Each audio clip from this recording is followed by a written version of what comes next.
Hello friends, எல்லோரும் எப்படி இருக்கீங்க? சாப்பிட்டீங்களா? இன்றைக்கி புடலங்காய் பொரியல் தான் செய்ய போகிறோம். அதுவும் வித்தியாசமாக செய்ய போகிறோம். நம்ம சில நேரம் சமைச்சிட்ருப்போம் அவசரம்னு. அப்போ அந்த கூட்டு பொரியல்லாம் செய்கிறதுக்கு டைம் இருக்காது.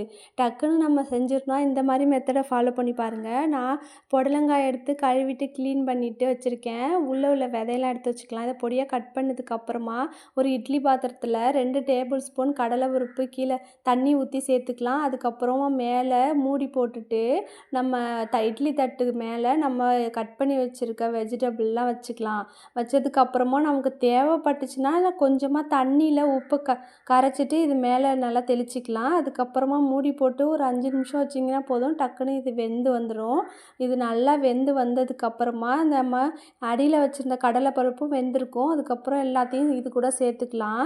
நம்ம இதுக்கு தாளிப்பு எப்போதும் போல் கொடுத்துக்கலாம். ஒரு கடாயை ஹீட் பண்ணிவிட்டு எண்ணெய் ஊற்றிட்டு கடுகு கருவேப்பிலை போட்டு தாளிச்சிட்டு பச்சை மிளகாய் வெங்காயம் எல்லாத்தையும் போட்டு வதக்குனதுக்கப்புறம் நம்ம வேக வச்சுருக்க காயையும் சேர்த்து கொஞ்சமாக உப்பு சேர்த்து பெரட்டினா காய் ரெடி ஆகிடும்.